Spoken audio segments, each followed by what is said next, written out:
Assalamualaikum warahmatullahi wabarakatuh.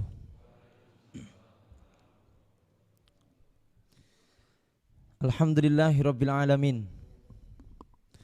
Assalatu wassalamu ala asrafil anbiya'i wal mursalin wa ala alihi wa ashabihi wa man tabi'ahum bi ihsanin ila yaumiddin. Rabbi israh li sadri wa yassir li amri wahlul 'uqdatam min lisani yafqahu qawli. Rabbi zidna ilman warzuqna fahman waj'alna minas salihin. Qala ta'ala a'udzu billahi minasyaitonir rajim. Ya ayyuhalladzina amanu taqullaha haqqa tuqatih wa la tamutunna illa wa antum muslimun. Wa qala Rasulullah sallallahu alaihi wasallam, majtama'a qaumun fi baitin min buyutillah yatluna fiha kitaballahi thumma yatadarasuna fima bainahum illa nazalat bihimus sakinah wa ghasiyat bihimur rahmah wa haffat bihimul malaikah wa dzakarahullahu fi man 'indah. Amma ba'd. Hadirin jamaah salat subuh yang dimuliakan Allah dan seluruh pemirsa Narasi Dakwah TV dimanapun anda berada, yang insyaallah kita semuanya dirahmati Allah subhanahu wa ta'ala. Alhamdulillahirabbil alamin, kita bersyukur kepada Allah sampai di kesempatan yang ke-23 ini Allah masih mengizinkan kita untuk belajar bersama, mengenal sosok pribadi yang mulia Rasulullah sallallahu alaihi wasallam. Harapan kita dari belajar kitab Syama'il ini adalah agar bertambah kecintaan kita kepada Rasulullah. Karena dengan cinta kepada Rasulullah itu sudah termasuk bagian dari ibadah. Sehingga Allah menyampaikan, Qul in kuntum tuhibbunallaha fattabi'uni yuhibbukumullah. Siapa yang mencintai Allah, maka syaratnya harus mengikuti Rasulullah Muhammad sallallahu alaihi wasallam. Jadi tidak mungkin kita cinta kepada Allah kalau kita tidak mengikuti Rasulullah. Tidak mungkin kita mengikuti Rasulullah kalau kita tidak kenal dengan Rasulullah sallallahu alaihi wasallam. Oleh karena itu umat Islam seharusnya mengenal nabinya. Umat Islam seharusnya mengenal secara detail baik itu khilqah fisiknya maupun akhlak Rasulullah sallallahu alaihi wasallam. Dulu di awal-awal pertemuan kita mempelajari tentang fisik Rasulullah. Untuk apa kita belajar fisik Rasulullah? Jujur Rasulullah SAW, hadirin, kita tidak mampu untuk meniru fisik Rasulullah. Fisik Rasulullah itu sempurna semuanya. Fisik Rasulullah itu mulai dari ujung rambut sampai ujung kaki adalah sempurna. Untuk apa kita mempelajari fisik Rasulullah SAW? Tentunya ketika kita mempelajari fisik Rasulullah, kita bisa meniru semampu kita. Contoh umpamanya Rasulullah punya jenggot. Bagi yang mampu punya jenggot, maka silahkan untuk berjenggot. Rasulullah sallallahu alaihi wasallam berjalan dengan tegap, tidak membungkuk, maka kita semampu kita mengikuti bagaimana berjalannya Rasulullah sallallahu alaihi wasallam. Bagaimana Rasulullah tersenyum, bagaimana Rasulullah duduk, bagaimana Rasulullah tidur, maka kita ikuti semampu kita, ya. Termasuk bagaimana akhlak Rasulullah sallallahu alaihi wasallam di dalam rutinitas beliau sehari-hari. Oleh karena itu bismillah, semoga Allah memberikan kita istiqomah, memberikan kita kekuatan iman dan Islam untuk selalu mengkaji kitab-kitab yang diwariskan oleh para ulama. Kita ini dimudahkan oleh para ulama dengan langsung membaca, tidak harus membuat buku, tapi kita tinggal membaca apa yang ditinggalkan oleh para ulama. Baik hadirin yang dimuliakan Allah dan seluruh pemirsa, insyaallah langsung saja karena sudah jam 5. Kita akan langsung meneruskan atau melanjutkan pembahasan kitab Syama'ilun Nabi sallallahu alaihi wasallam karangan Imam At-Tirmidzi, dan kita juga akan membaca syarahnya yang dikarang oleh Syekh Abdul Razak hafizahullah taala. Di pertemuan yang lalu kita telah membahas tentang bagaimana menyandarnya Rasulullah sallallahu alaihi wasallam, duduknya Rasulullah sallallahu alaihi wasallam, bagaimana sandaran Rasulullah sallallahu alaihi wasallam. Insyaallah di pertemuan hari ini kita akan lanjutkan di bab nomor 24. Bab nomor 24, qala al-muallif, berkata mualliful kitab al-Imam At-Tirmidzi, semoga Allah merahmati beliau, semoga Allah melapangkan kubur beliau, semoga Allah tempatkan beliau di tempat yang mulia di sisi Allah Subhanahu wa taala, dan kita kelak disatukan dengan beliau dan orang-orang soleh di surganya, amin ya rabbal alamin. Babu ma jaa fi sifati akli Rasulillah sallallahu alaihi wasallam. Bab tentang bagaimana sifat makannya Rasulullah sallallahu alaihi wasallam. Jadi insyaallah hadirin, kita pada kesempatan pagi hari ini insyaallah sampai jam 6 kita akan mempelajari bagaimana makannya Rasulullah sallallahu alaihi wasallam. Itulah mengapa Rasulullah itu diutus dari golongan manusia. Karena secara kebiasaan, habit, Rasulullah memang sama dengan manusia yang lain. Makan, tidur, minum, ya, sama seperti manusia yang lain. Sehingga kita bisa mengikuti dan mencontoh apa yang ditinggalkan dan diwariskan oleh Rasulullah Muhammad sallallahu alaihi wasallam. Baik. Berkata Syekh Abdul Razak, Syekh Abdul Razak yang mensyarah buku Syama'ilun Nabi, dan yang mensyarah ini bukan hanya Syekh Abdul Razak, ya. Ada lagi Syekh Al-Bajuri mensyarah juga buku ini. Jadi kalau Syekh Abdul Razak ini adalah Syekh ulama kontemporer dari Saudi Arabia yang insya Allah sekarang masih hidup. Jenengan masih bisa menemui beliau kalau berkenan ke Saudi Arabia sana. Saya kurang paham juga di mana beliau tinggal. Yang penting di Saudi masih insya Allah tak sugeng, masih hidup sampai hari ini. Dan semoga Allah berikan kesehatan, panjangkan umur beliau, kemanfaatannya bisa kita terima sampai hari ini. Karena setiap kita membaca apa yang beliau tulis, maka kebaikannya akan mengalir kepada penulisnya, Pak. Makanya kelebihan orang-orang yang bisa menulis buku dan dibaca oleh orang, maka pahalanya akan terus mengalir, ya. Sampai beliau nanti menghadap kepada Allah, ketika sudah di alam akhirat nanti pahala ini akan mengalir. Imam At-Tirmidzi menulis buku Syama'il ini dan hari ini kita baca, dan bukan hanya kita yang membaca kitab ini, bahkan kalau panjenengan lihat di YouTube, jangan persani di YouTube, itu banyak sekali yang membahas tentang Syama'il. Maka ketika itu pula akan menjadi jariah bagi beliau Imam At-Tirmidzi. Makanya Bapak Ibu hadirin pemirsa yang mampu untuk menulis buku, nuliso. Urusan wonten sing maos napa mboten niku urusan keri nggih. Yang penting nulis. Nah, kita tinggalkan khazanah keilmuan, ya, maka kemudian dari itu kita bisa meninggalkan jariah keilmuan. Karena jariah itu bukan hanya harta, tetapi juga ada jariah keilmuan. Insyaallah keilmuan yang kita tulis ini akan mengalir terus untuk kita, insyaallah. Syekh Abdul Razak berkata, monggo kalau yang di luar nanti peteng dingin silahkan untuk masuk. Ini masih longgar sekali dalam. Tidak apa, jadi masih ada tempat. Aqadal musannif rahimahullahu taala hadhi tarjamah li bayani tariqatin Nabi sallallahu alaihi wasallam fi tanawulit ta'am wa kayfiyati julusihi idza arada ayatanawalahu wa ghairu dzalika minal adab al-ma'thurah. Jadi Bapak Ibu hadirin pemirsa, di dalam bab makan ini kata Syekh Abdul Razak, nanti Imam At-Tirmidzi akan menerangkan tentang tata cara makannya Rasulullah. Tata cara makannya Rasulullah. Yang kedua, bagaimana cara duduknya Rasulullah ketika makan. Jadi Rasul niku ketika makan duduknya seperti apa. Kemudian yang ketiga adalah adab-adab. Adab-adab yang dicontohkan oleh Rasulullah SAW ketika beliau makan. Yang pertama tata cara makan, cara duduknya, kemudian yang ketiga adab-adab di dalam makan.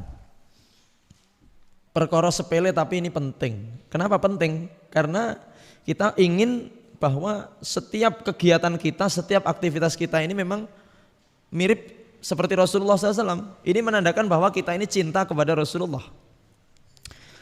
Taib, hadis nomor 137.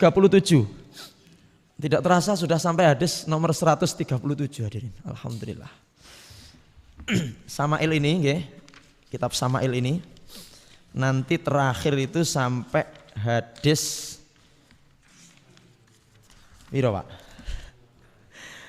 415. Jadi ada 415 hadis.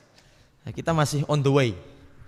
Masih di tengah jalan. Oh, belum di tengah jalan ya, masih jauh, nggih. Semoga diberi umur yang cukup untuk bisa menghatamkan kitab Sama'il, nggih. Nanti tolong panitia disiapkan ijazah khusus untuk ijazah telah menghatamkan kitab Sama'il. Kami dulu juga pernah belajar kitab Sama'il ini kepada Syekh Yusri, nggih. Hafizahullah, yang ada di seorang ulama Mesir. Beliau seorang dokter spesialis bedah. Jadi spesialis bedah tapi juga seorang alimul alamah, seorang alim yang luar biasa. Jadi kalau di sana itu, di Mesir itu ya dokter spesialis tapi nggih pakar hadis, pakar tafsir ngoten, Pak. Memang luar biasa. Nggih, oleh karena itu kita insyaallah kalau tidak bisa seperti itu ya minimal mirip-mirip lah, nggih. Mirip-mirip, nyerempet insyaallah. Amin. Hadis nomor 137. Haddatsana Muhammad bin Bashar qala haddatsana Abdurrahman bin Mahdiin an Sufyan an Sa'd bin Ibrahim an ibni Lika'b bin Malikin an abihi. Jadi hadis ini diriwayatkan oleh bapaknya Ka'ab bin Malik. Berarti siapa namanya? Malik. Jadi Malik punya anak namanya Ka'ab punya bapak namanya Malik lah yang meriwayatkan hadis ini. Anna Nabiyya sallallahu alaihi wasallam. Ada yang datang nanti ilmunya tidak nyambung ya. Jadi kita tunggu dulu sebentar. Jadi yang meriwayatkan hadis ini adalah bapaknya Ka'ab.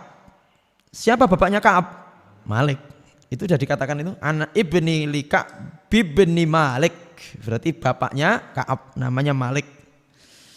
Malik ini bapaknya siapa? Ka'ab. Dari bapaknya anna Nabiyya sallallahu alaihi wasallam, bahwasanya Rasulullah sallallahu alaihi wasallam kana yal'aqu asabi'ahu thalathan. Kata bapaknya Ka'ab ini bahwasanya Nabi sallallahu alaihi wasallam yal'aqu, menjilat. Corong mriki ngomoti. Nggih, ngomoti paham nggih? Ngomoti menjilat. Asabi'ahu, jari-jari beliau yang mulia sallallahu alaihi wasallam, thalathan, ini maksudnya jari yang 3. Bukan kok jilati 3 kali enggak, tapi jari yang 3. Jadi diterangkan dalam hadis nomor 137 ini bahwa Rasulullah SAW itu menjilati jari beliau ya yang 3. Menjilati jari beliau yang 3. Qala Abu Isa wa rawa ghairu Muhammad bin Basharin hadzal hadis, diriwayatkan dari riwayat jalur yang lain. Jadi hadis ini tidak hanya satu jalur Bapak Ibu hadirin, tetapi diriwayatkan dari beberapa jalur. Kadang-kadang ada hadis dhaif karena diriwayatkan dari beberapa jalur akhirnya malah jadi hasan li ghairihi. Jadi iki hadisnya dhaif. Enek 10 dari jalur yang berbeda-beda. Jadi cara masuk ke Al-Furqan ini ada yang dari pintu sini melebu seret jadi 1. Iki kok derajat hadisnya naik sedikit dari dhaif menjadi hasan li ghairihi. Nanti kadang-kadang ada hadis hasan li ghairihi karena banyak perawinya naik menjadi hasan li dzatihi. Engkau hadis hasan li dzatihi dari berbagai riwayat melumpuk dari siji naik menjadi sahih li ghairihi. Engkau sahih li ghairihi sama seperti itu, dari banyak jalur naik menjadi sahih li dzatihi. Jadi hadis dhaif kalau banyak ngumpul dari siji dari berbagai jalur itu malah dikuatno. Dari dhaif menjadi hasan li ghairihi. Hasan li ghairihi ini ada beberapa ulama yang mengatakan boleh menggunakan hadis hasan li ghairihi untuk istidlal, untuk sumber hukum. Oke. Nanti insya Allah kapan-kapan atau ada kajian khusus tentang istilah-istilah hadis. Apa itu hasan li ghairihi, apa itu hadis dhaif, hadis maudhu, hadis palsu, ya, hadis mursal, hadis munqati, hadis mu'dhal dan sebagainya. Itu adalah mustalahat fi ulumil hadis, istilah-istilah dalam ilmu hadis. Diriwayatkan dari jalur yang lain dari Muhammad bin Bashar. Qala yal'aqu asabi'ahu thalath. Jadi beliau Rasulullah SAW mengomoti, menjilati jarinya yang 3. Ini diriwayatkan oleh Imam Muslim. Kalau yang 137 tadi yang mengeluarkan hadis adalah Imam At-Tirmidzi. Sementara yang bawahnya itu di catatan kaki adalah akhrajahu Muslim, dikeluarkan oleh Imam Muslim nomor hadis 2032. Sekarang kita baca keterangan hadis.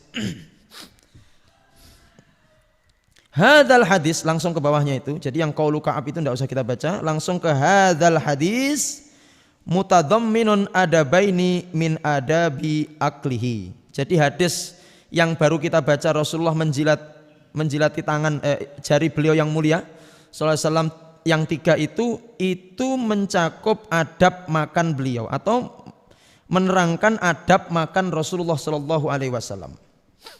Minimal ada 2 perkara hadirin yang bisa kita ambil dari hadis di atas. Ada 2 adab. Yang pertama, coba sebelum kita berbicara adab, nggih. Ada orang yang mengatakan, kok begitu ya Rasulullah? Masa menjilati tangan. Ada sebagian orang yang mengatakan, kok koproh ya? Kok apa ya? Napa? Saru maaf ya. Kok saru ya? Begini Bapak Ibu. Saya juga pernah ya. Kalau dulu di pesantren kan memang dianjurkan untuk seperti itu setelah makan. Ketika di luar pesantren, ketika kami praktekkan itu ada yang saru loh ngono ki. Koyo kurang makan aja. Nah, ini berarti kan belum belajar sama Samail. Belajar Samail, maka begini kita sampaikan. Bahwa ketika ada orang yang mengatakan itu saru dan itu menisbatkan kepada Rasulullah SAW, dia tahu kalau Rasulullah SAW melakukan itu kemudian dia masih bilang saru atau mengatakan itu jorok, maka ini bisa masuk ke derajat kekufuran hadirin. Bisa masuk ke derajat kufur. Wal'iyadzubillah. Loh, kok bisa seperti itu? Ya. Bahkan lebih dari itu hadirin, mohon maaf. Di dalam hadis yang lain itu yul'ikoha au yal'ikoha au yul'ikoha. Rasulullah itu tidak hanya menjilati jari beliau sendiri, tapi kadang-kadang maaf. Jari beliau yang mulia setelah makan itu dijilati oleh selain beliau Rasulullah SAW, oleh istri-istri beliau. Kok ngono ya? Oke, sekarang kita bahas pelan-pelan. Segala sesuatu hadirin ya, yang ada pada diri Rasulullah SAW itu pasti adalah kesempurnaan. Dan tidak mungkin itu sesuatu yang saru, dan tidak mungkin itu sesuatu yang tidak pantas. Dan kita harus yakin bahwa apa yang ada pada diri Rasulullah dan apa yang dilakukan oleh Rasulullah SAW itu pasti adalah sebuah kamal, adalah kesempurnaan. Bahkan satu ketika kalau jenengan mau tahu, satu ketika Abu Sofyan ini, nadai lu'abnya Rasulullah SAW. Napa lu'ab? Ludah beliau ditadai Pak. Kemudian apa yang dilakukan Abu Sofyan? Diusapkan ke wajahnya, diusuk-usuk nih ke jenggot beliau, ke jenggotnya Abu Sofyan radhiyallahu anhu. Bayangkan coba, ludah beliau itu dijadikan tabarruk oleh para sahabat hadirin. Jadi jangan membayangkan kok ngono ya. Ingat, apa yang ada pada diri Rasulullah SAW semuanya adalah barokah dan kesempurnaan. Bahkan setingkat ketika beliau Rasulullah SAW menjilati jari beliau yang mulia, itu juga merupakan sebuah kesempurnaan. Air wudhunya barokah, keringat Rasulullah SAW berkah, air ludahnya berkah, darahnya berkah. Pokoknya apa yang ada pada diri Rasul itu berkah semuanya hadirin. Jenengan jangan bayangkan maaf air ludah beliau terus seperti air ludah kita. Enggak, wangi Pak. Wangi yang jelas. Keringat beliau wangi. Dan itu ya untuk diambil barokahnya dengan izin Allah oleh para sahabat yang hidup pada masa Rasulullah Shallallahu Alaihi Wasallam. Makanya zaman dulu itu hadirin, jenengan pernah mendengar istilah tahnik nggih? Tahnik pirsa tahnik. Tahnik itu biasanya dilakukan untuk bayi-bayi yang baru lahir. Nggih. Bayi itu kalau baru lahir mesti dibawa kepada Rasulullah. Bayi yang baru lahir itu dibawa kepada Nabi SAW, minta supaya ditahnik oleh beliau. Tahnik itu adalah beliau geget kurma, beliau SAW ngunyah kurma, ya. Kemudian Rasulullah SAW, ya Bapak Ibu, ya menyentuhkan tangan beliau, jari beliau yang mulia ke dalam sini, yang mengenai air ludah beliau. Kemudian jari beliau yang ada ludahnya ini dimasukkan ke dalam rongga bayi itu, dioleskan, ya itu namanya tahnik. Tahnik niku ngeten. Mungkin sekarang jenengan melihat kalau ada orang agak itu digini lah. Cetae betul dioleskan. Kenapa?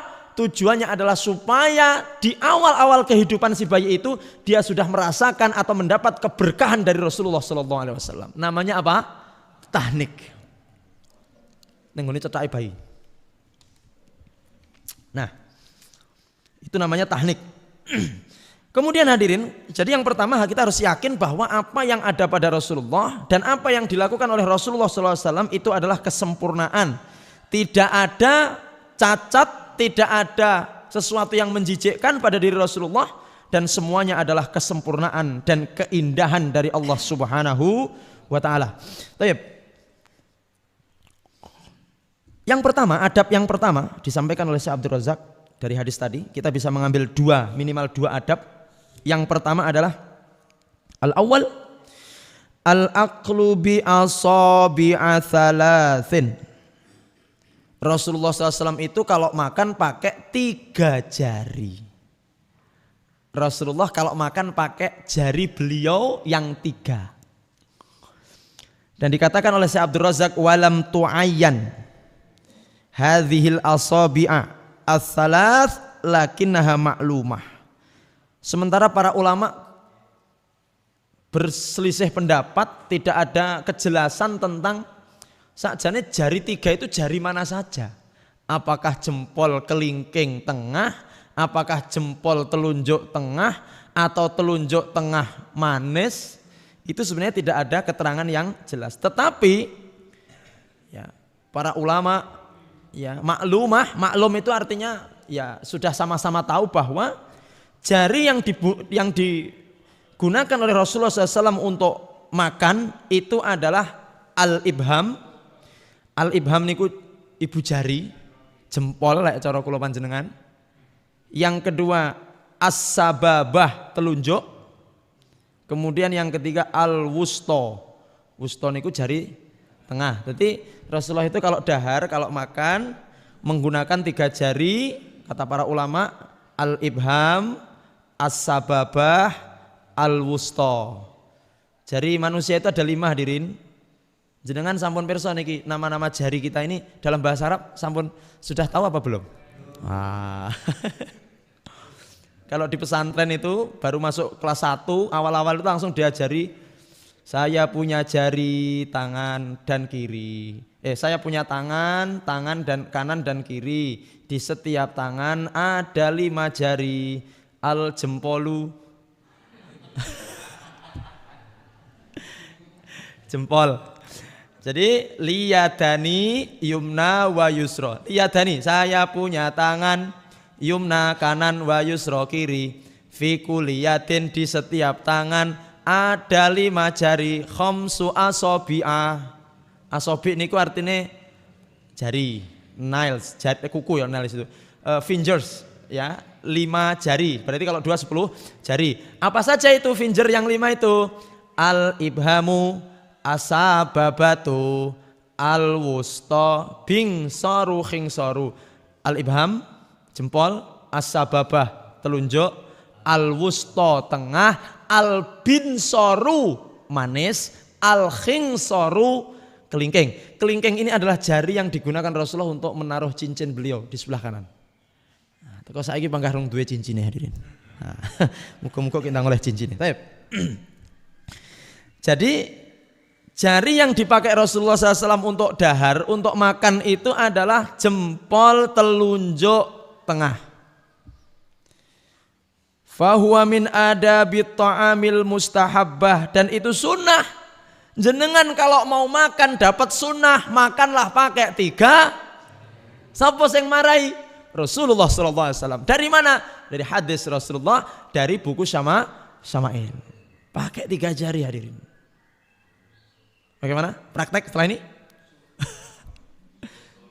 Soto. Rawon, apa lagi Pak? Lek bakso kena pentole ya Pak ya. Ya ingat, zaman Nabi tidak ada soto hadirin. Zaman Nabi tidak ada bakso, zaman Nabi tidak ada rawon. Jadi beliau Rasulullah SAW makan dengan 3 jari, jempol, telunjuk, tengah. Silahkan dipraktekkan. Wa dzakara ba'du syurrah annal akla bil asabi ats-tsalas, keterangannya diterangkan. Jangan protes dulu jenengan. Dan para pensyarah kitab Syama'il ini menerangkan bahwa makan dengan al-asabi ats-tsalas, makan dengan jari 3 ini amma idza kana ta'am mutanatsiran. Oh, sebentar. Ini atasnya. Annal akla bil asabi ats-tsalas yakunu fil akli la mutamassik. Sunnah makan dengan jari 3 ini apabila ayyakuna fil aklil mutamassik, apabila makanan itu bisa dipegang. Jadi makanan itu bisa dipegang dengan 3 jari, maka sunnahnya memang pakai 3 jari. Makan kacang, makan canggei, kurma, apa boleh? Tempe ini. Ingat loh ya, ini kayak tempe, tahu, namanya kemplang, cucur, pokoknya makanan-makanan Jawa niku nggih, yang bisa dicomot, bisa diambil itu makainya 3 jari. Ayo dipraktekkan, mulai hari ini dipraktekkan. Sunnah Rasul.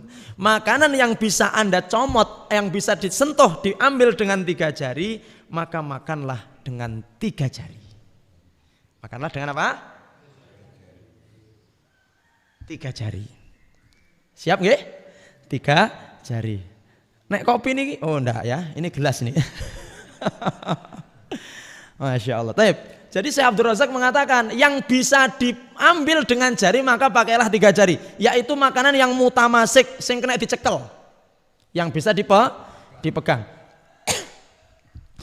Alladzi yumkinu lil akil ayaqbidahu bi asabi, yang mungkin bisa dipegang dengan jari yang 3.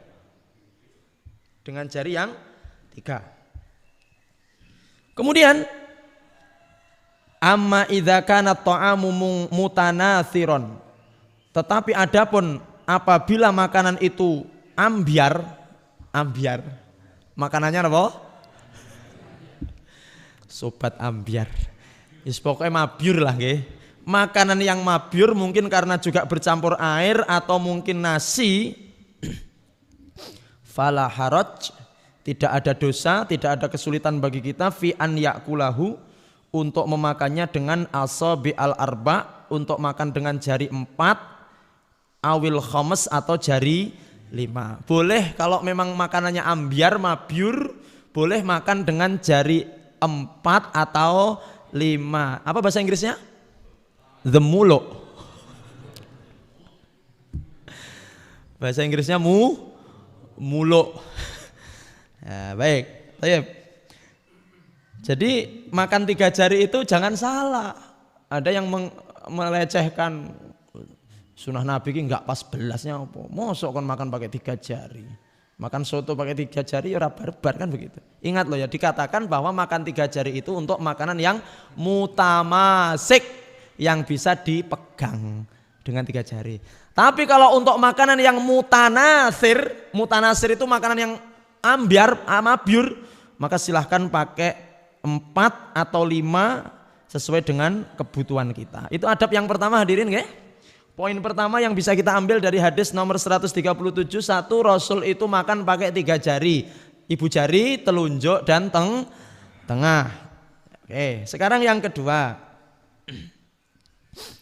Adab yang kedua yang dituliskan oleh Syekh Abdul Razak di dalam kitab Syama'il ini adalah la'kul asabi'i ba'dal faraghi minat ta'ami tamaman la athna'at ta'am. Yang namanya menjilati jari itu adalah ba'dal faragh minat ta'am, setelah selesai makan. Bukan fi asna'it ta'am, bukan ketika makan sak puluhan diomoti. Niku napa? Mengganggu teman di sampingnya. Lek kuwi malih gi. Lek kuwi jelas gila.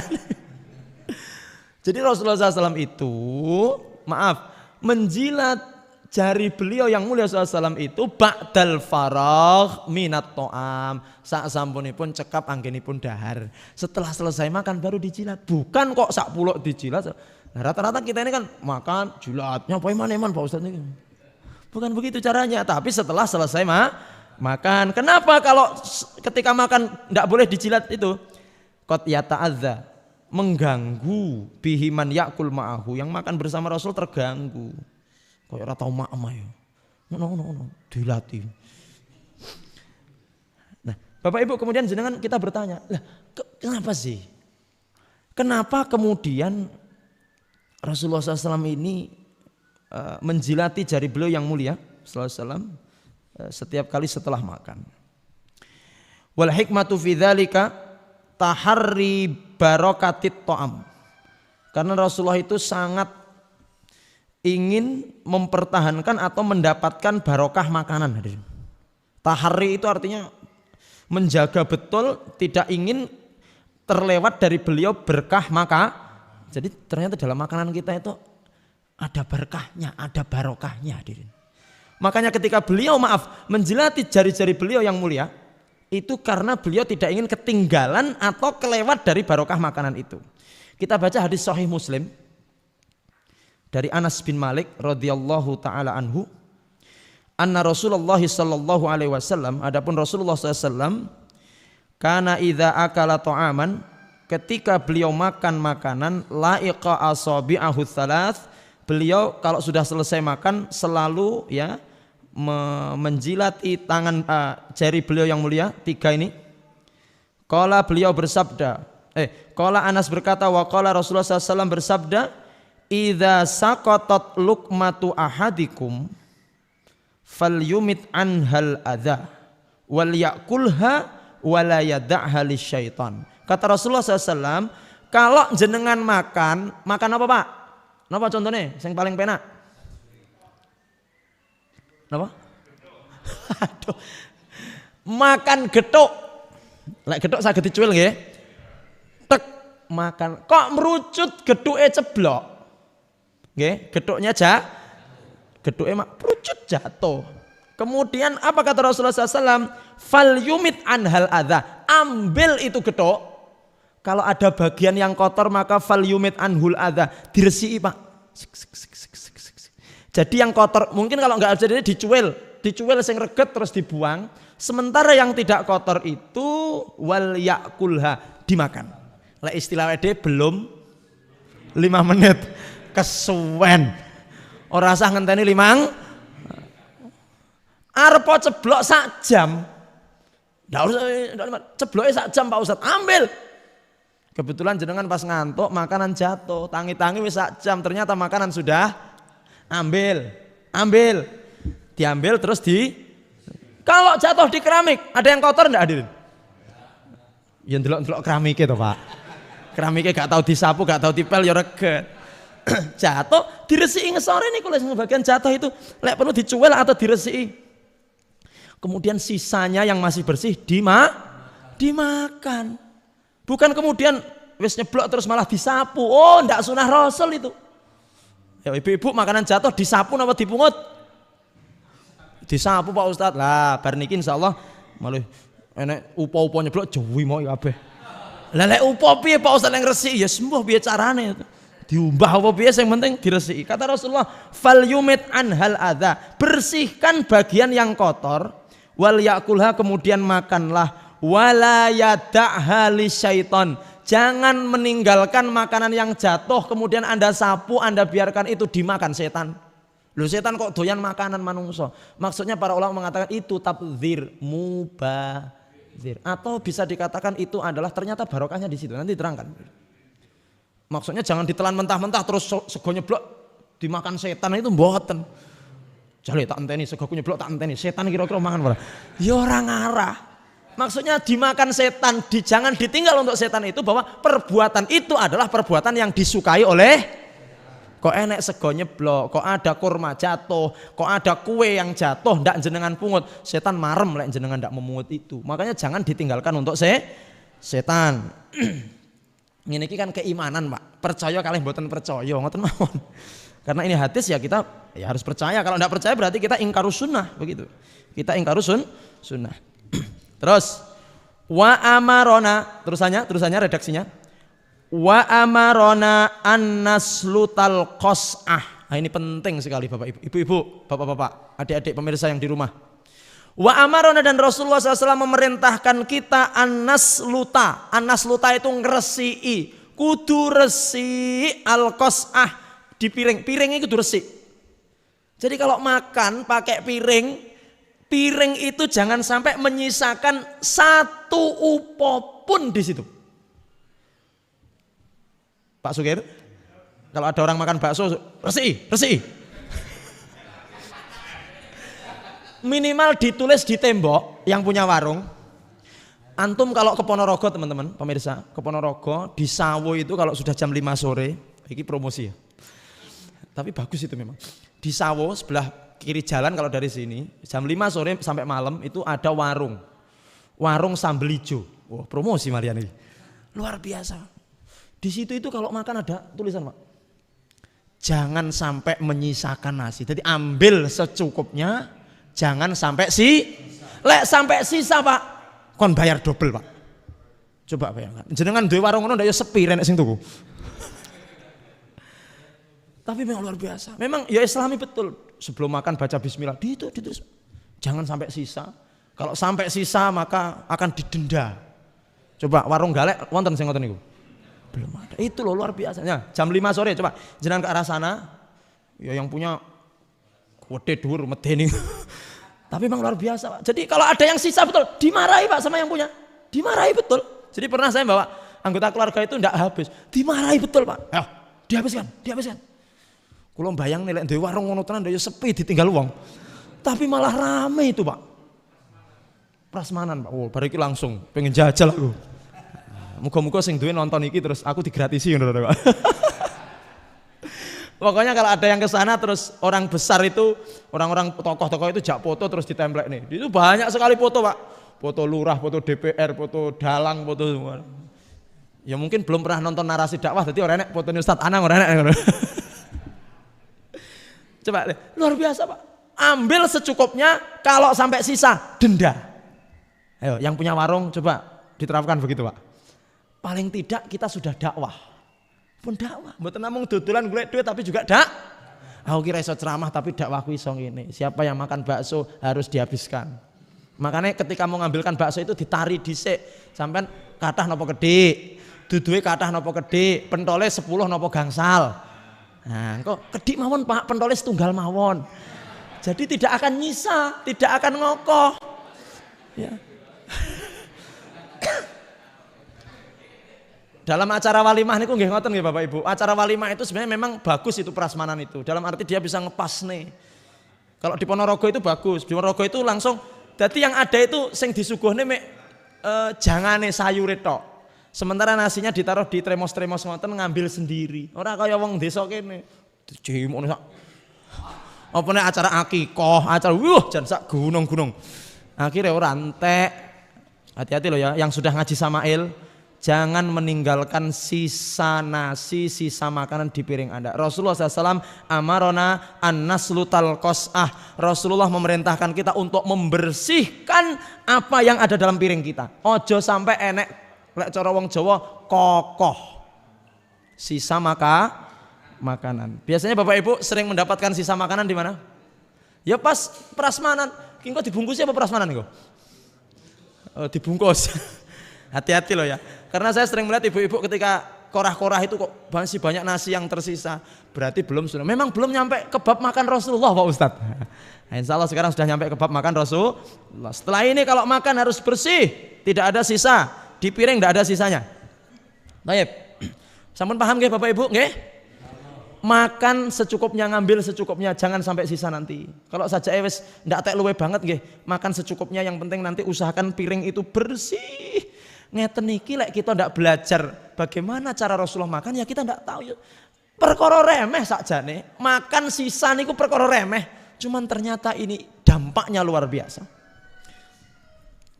Kemudian Rasulullah bersabda, fa innakum la tadruna fi ayyi ta'amikumul barakah, karena sesungguhnya Anda tidak tahu di mana keberkahan makananmu. Jadi makanan sak piring niku kita ndak tahu berkah neng ndi. Jangan-jangan berkah malah sing ceblok niku mau. Mau makan teng ada satu upo jatuh hadirin. Wes, resik Pak Ustadz, ternyata berkahnya di upo yang jatuh tadi.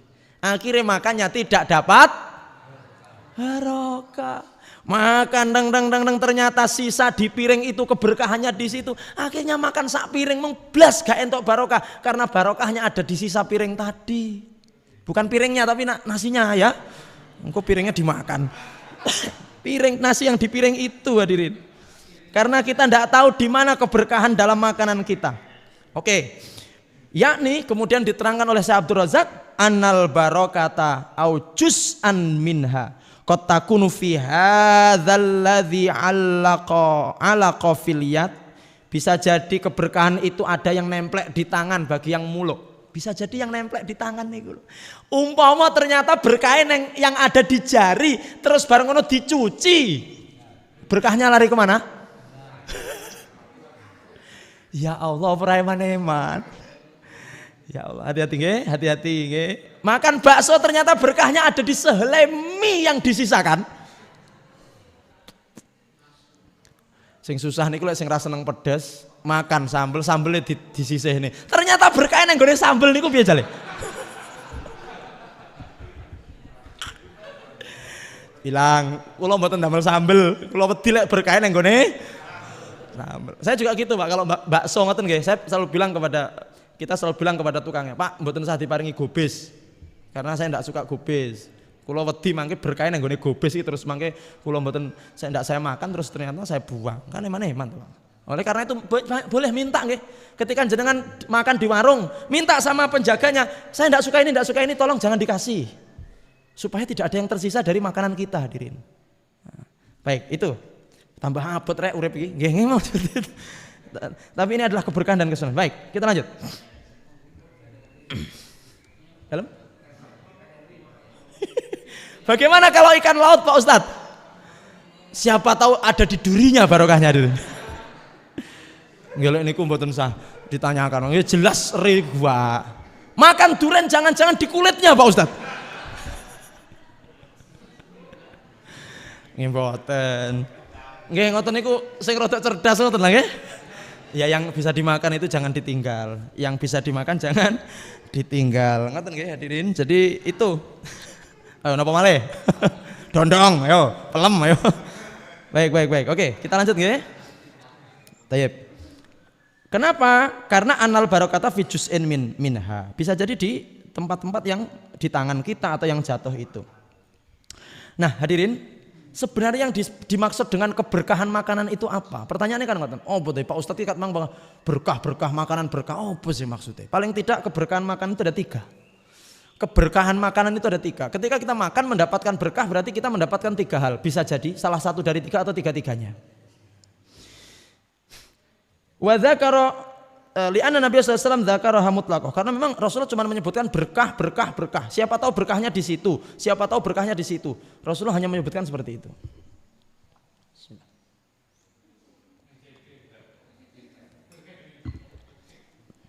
Nggih, niki mangke ayo masing-masing.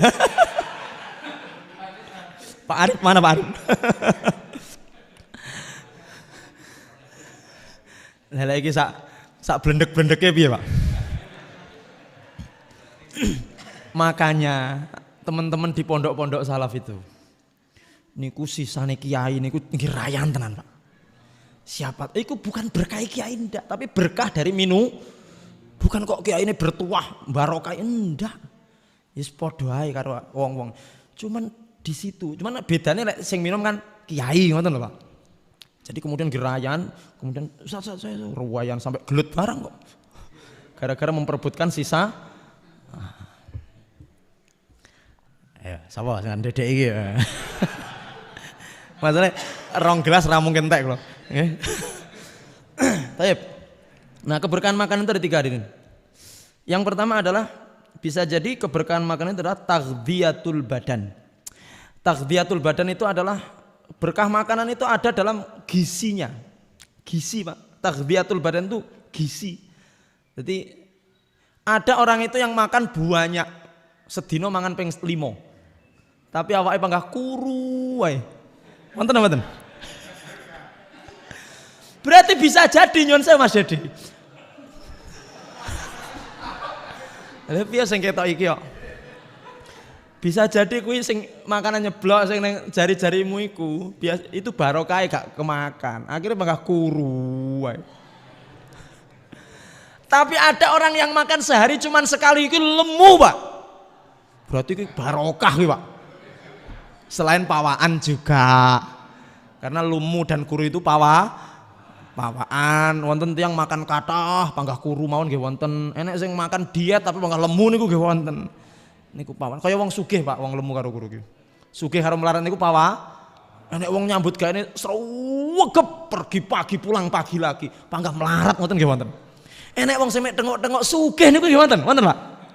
Ya memang pawaan niku. Nggih. Masyaallah. Dokter ngoten niku kan mek tengok-tengok, ayo Pak, panas, dingin. Resep sugih, Pak, notaris, erek.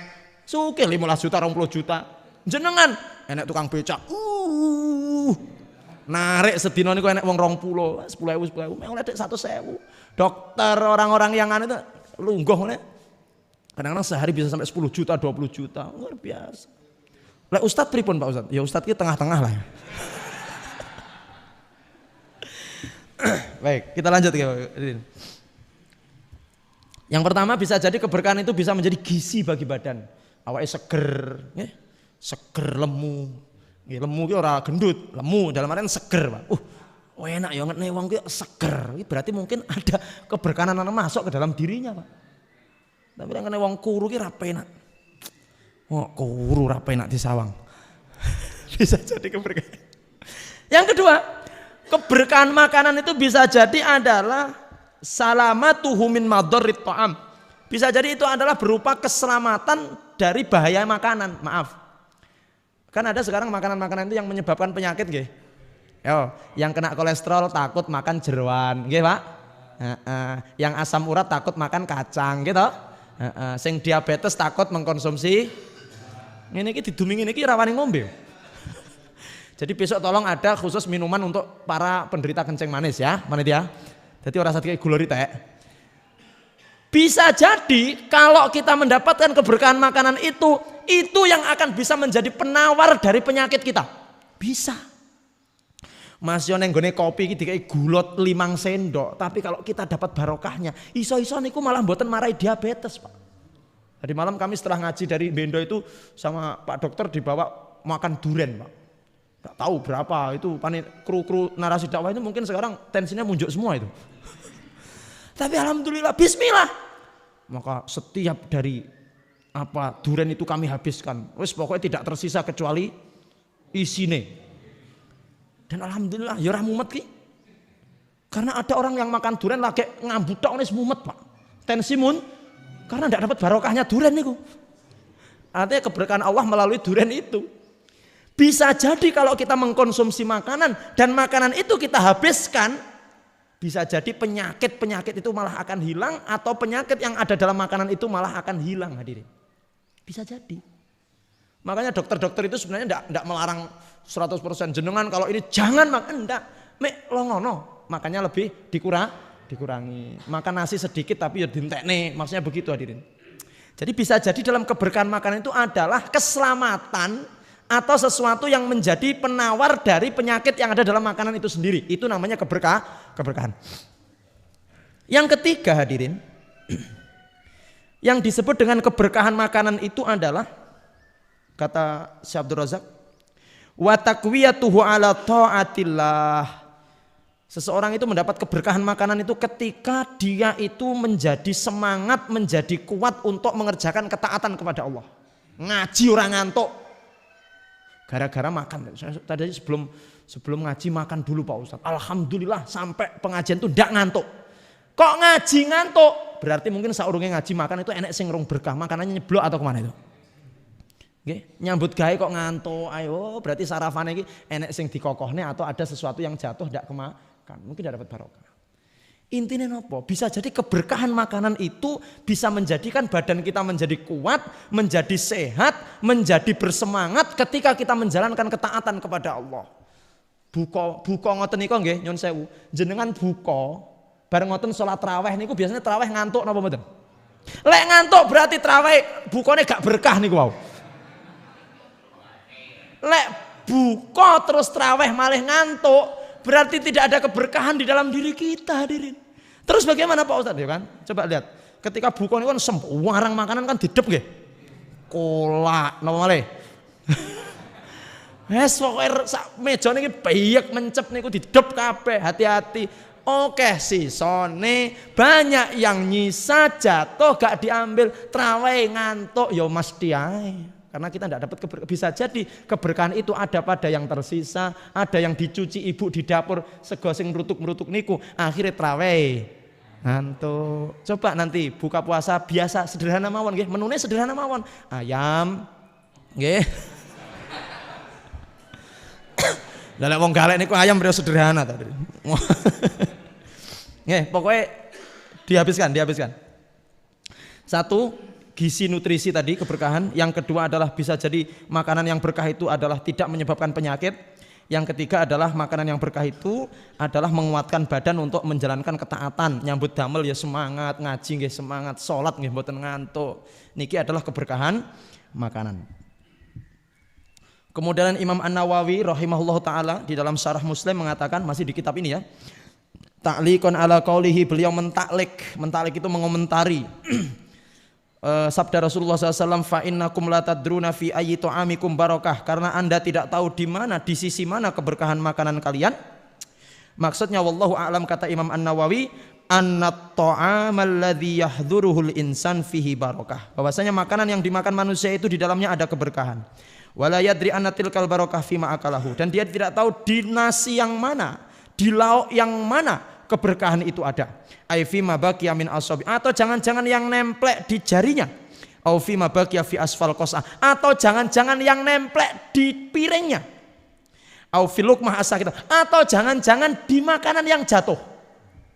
Fayan bagi ayu hafid ala hadza kullihi, maka harus betul-betul menjaga dari sesuatu atau hal-hal yang kemungkinan yang akan terjadi itu. Hadirin yang dimuliakan Allah, maka kemudian di sini makan itu sebenarnya Pak, Bu, itu kalau seperti Rasulullah itu berarti pakai tangan. Baik itu pakai 3 jari maupun pakai 5 jari. Alias muluk niku wow. Muluk. Jadi kenapa sih kemudian orang-orang itu lebih suka muluk? Bapak-bapak dulu kita, mbah-mbah kita dulu kan muluk nggih, Pak. Kenapa muluk? Karena muluk itu lebih berkah. Kenapa lebih berkah? Karena spesial, Pak. Coba saya mau tanya, siapa yang pernah menggunakan jari kita untuk makan? Siapa yang pernah menggunakannya? Ya jas kita, hanya kita. Masa tonggone dhewe makan pakai jari kita? Enggak, yang makan pakai jari hanya kita. Tapi kalau sendok, jenengan marung, pakai berapa mulut sudah yang pakai sendok itu? Hah? Berapa mulut? Apa nih warungnya rame? Mungkin Anda sudah yang ke-1000. Siapa tahu itu yang pakai sendok itu orang yang kena asma. Malah wedi guys sendok ya. Jadi jenengan lek pamane pengen hati-hati nggawa sendok dhewe balik warung, Pak. Sing sendok dhewe. Sama kayak ustadz-ustadz yang ceramah itu kan biasanya bawa mic sendiri. Kula husnudzon teng Al Furqan iki. Insyaallah sing damel mik niki nggih namung tiang-tiang sehat lah. Lek rasane aja lek mik iki lho. Coba bayangkan ini mik yang pakai udah berapa orang? Siapa saja khutbah Jumat, kultum, ini pakai. Saya kemudian pakai di sini. Makanya ada yang sangat hati-hati bawa mik sendiri, Pak. Ada juga orang yang hati bawa sendok. Ini sendok spesial, Pak Ustadz. Apa? Sendok khusus untuk saya. Lah kan sudah dicuci, Pak. Iya, masih harus dicuci tapi kan. Nah, ini maksudnya apa? Ini karena ada yang seperti itu, ya. Bukan berarti kemudian kalau bagaimana Ustadz makan? Ya monggo. Ya, silahkan enggak, Pak. Yang penting dicuci. Para penjual, yang punya warung ataupun dicuci yang bersih nggih. Jangan sampai sendoknya dicelupne terus enggak kasihan jenengan. Bekasnya orang terus dikasih orang, ya Allah. Zalim. Warung-warung kalau cuman sendoknya dicelup terus dikasih orang, piring dicelup dikasih orang, zalim. Anda telah mendolimi orang, Anda telah mendolimi konsumen. Harus dicuci bersih pakai sabun sampai kikik ngoten niku. Peret sampai peret. Sampai peret. Tapi kalau tangan spesial, Pak. Tangan ini dari kecil sampai besar sampai kita ya awake dhewe tok sing nggih. Siapa coba? Bekasnya siapa? Enggak ada bekas kita sendiri. Makanya dalam kitab Alfiyah itu dikatakan dhamir mutasil itu lebih utama dari dhamir munfasil. Dalam kitab Alfiyah itu dhamir yang terpisah, dhamir yang nyambung lebih utama dari dhamir yang terpisah. Contoh, ana ajlisu, saya duduk. Ada lagi yang lain, ajlisu, saya duduk. Podo-podo artinya, Pak. Ajlisu saya duduk, ana ajlisu artinya saya. Tapi kata ajlisu lebih utama daripada ana ajlisu. Yang pertama pengiritan. Ya. Jadi kalau dalam bahasa Arab itu ngeten, Pak. Saya duduk itu bisa dengan dua kata. Ajlisu, saya duduk, dan ana ajlisu. Ana artinya saya, ajlisu artinya kuwi oleh. Tapi ngono ki boros, Pak Rodoan. Itu namanya ana, itu dhamir munfasil. Ana terpisah dari ajlisu. Tapi kalau kita mengatakan ajlisu, saya duduk, itu nyambung. Itu lebih utama daripada ana ajlisu. Kenapa? Karena dhamir muttasil, dhamir yang tersam. Makanya makan mulo. Ini menurut para ulama, makan mulo itu lebih utama daripada makan pakai sendok. Kenapa? Karena mulo itu nyambung. Karena pakai sendok itu yang nyambung lebih utama daripada yang terpisah. LDR, long distance relationship. Jenengan di Trenggalek, istri di Surabaya, ya. Dengan kemudian istri di Trenggalek, jenengan di Trenggalek. Lebih utama suami dan istri di Trenggalek karena mutasil, Ustadz, saya punya istri di mana? Di Surabaya, Pak Ustadz. Nggih telepon-teleponan, nggih video callan, tapi itu tidak lebih utama daripada yang tinggal serumah. Karena apa? Mutasil. Ayo, sing suamine jauh, kon mulai. Makan pakai tangan kata para ulama lebih afdol. Kenapa? Karena nyambung. Makanya pakai tangannya sendiri dengan kemudian pakai sendok. Tapi nggih nyuwun sewu, lihat situasi dan kondisi. Makan soto yo muluk yo merucut terus, Bapak. Ingat loh ya. Kalau memang bisa dipuluk, puluk lah. Tapi kalau memang tidak bisa dipuluk, ya memakai wasilah atau sarana yang lain untuk makan. Baik. Kita lanjut. Wa minal mu'asif. Sebenarnya banyak sekali catatan-catatan kami yang di sini, tapi nanti takut enggak selesai nggih. Jadi sekali lagi, wa minal mu'asif halaman 178. Wa minal mu'asif an yu'kala ta'am ala safaratin nadhifatin jadidatin. Thumma yutraku lisyaitan ma tasaqata 'alaiha minat ta'am wa la yutanawal. Wa qala Rasulullah sallallahu alaihi wasallam idza saqatat luqmatu ahadikum. Rasulullah SAW bersabda, apabila jatuh butiran nasi dari kalian atau makanan dari kalian, falyumit anhal adza, maka supaya membersihkan kotorannya, wal yakulha, dan dia makan yang bersih. Bagaimana dengan yang tidak kotor? Nah, ini catatan penting. Makanan jatuh saja disuruh ngambil, kon ngresiki, apalagi yang tidak jatuh, hadirin. Jadi sing nyeblok reget kuwi regete kon ngresiki suruh makan. Apalagi yang dia ndak jatuh nemplek di piring, itu lebih utama lagi untuk dimakan. Berarti kalau makan harus Kenapa hadirin? Ada satu cerita Menutup, wes ini tidak selesai. Nanti bagaimana cara duduknya Rasulullah, cara makannya nanti insya Allah kita sampaikan di pertemuan yang akan datang. Pada satu ketika Rasulullah SAW, Abu Bakar dan Umar ini sama-sama keluar rumah. Tidak semayanan tapi bodoh-bodoh keluar rumah. Ditanyanya, jadi 3 orang, Rasulullah, Abu Bakar dan Umar sallallahu alaihi wasallam, dan Abu Bakar radhiyallahu anhu, Umar radhiyallahu anhu, ini sama-sama lapar. Luwe raka-rukaruan. Akhirnya beliau bertiga datang ke rumah seorang Ansor, ke kebun, di situ ada kebun kurma. Kemudian oleh istrinya disuguhi air dingin dan kurma. Kemudian Rasulullah mengatakan, "Tsumma latus'aluna yauma idzin anin na'im." Ingat, makanan yang disuguhkan makanlah dengan baik, habiskan. Kenapa? Karena engkau satu ketika akan dimintai pertanggungjawaban, ditanya tentang makanan yang masuk ke dalam perut. Termasuk makanan yang ada padamu akan dimintai pertanggungjawaban. Hadirin yang dimuliakan Allah, ketika kita diberikan makanan, maka wajib bagi kita untuk menyelesaikan itu. Ya, kalau kita makan ya makan dihabiskan. Kenapa? Karena itu semuanya akan dimintai pertanggungjawabannya oleh Allah Subhanahu wa taala. Kalau ada orang makan gak dintekno, ngokoh, iki engko ya pertanggungjawaban di hadapan Allah. Ayo wis ping pira jenengan ngokoh? Ayo, nyapa lek mau makan ngokoh? Aduh ngapunten dereng ngaos Samail ya Allah.